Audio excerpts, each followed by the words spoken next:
Have you ever thought about the idea you could save a person's life, being an organ donor, just by signing your name? You could give someone the gift of life. This is very important to me because someone in my family is alive today thanks to an organ donor. He was given the chance to see his kids grow up and be there when his grandkids were born.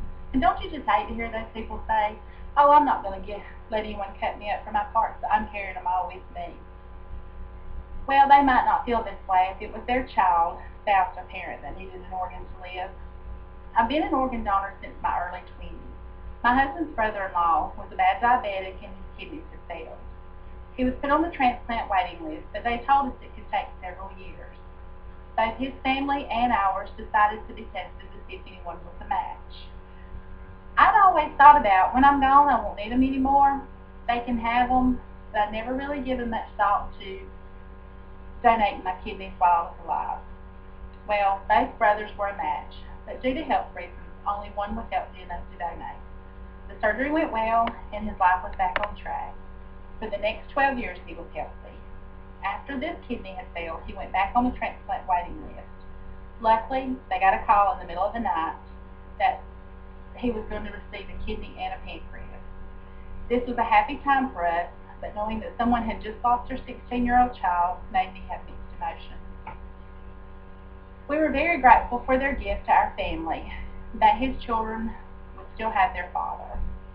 Thanks to this child, Jerry is no longer a diabetic and does not need insulin or dialysis.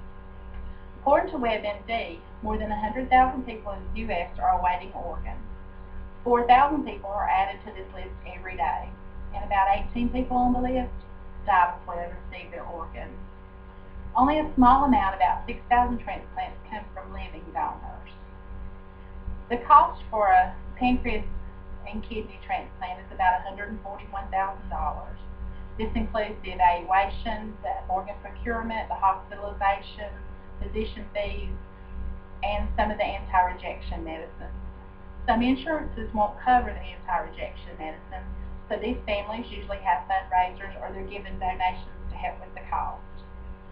In 2008, according to the National Kidney Foundation, more than 4,500 kidney patients, 1,500 liver patients, 370 heart patients, and 230 lung patients died before they could receive their life-saving organs.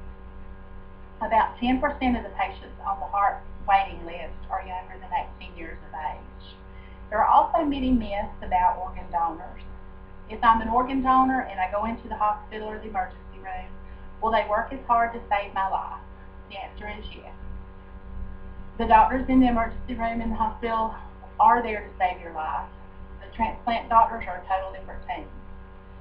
And will my family be charged for the cost? No. Your family is only responsible for your funeral.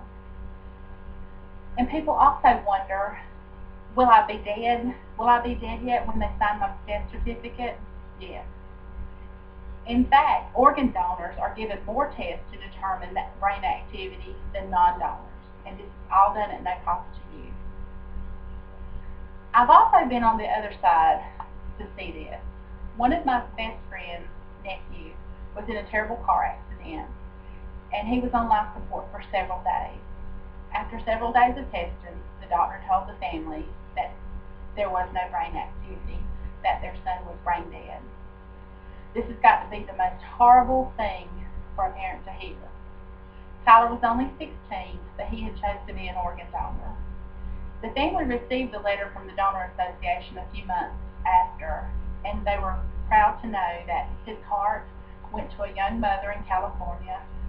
His kidney went to an 8-year-old boy in North Carolina. Altogether, they found out he saved 5 different lives. The mother said that knowing that he helped someone gave meaning to his death. Being an organ donor is easy. The best way to do is just sign your driver's license, tell your friends and family of your decision, tell your physician or faith leader and friends, or have it put in your will. But this is the best thing for you to do, and I encourage it. Thank you.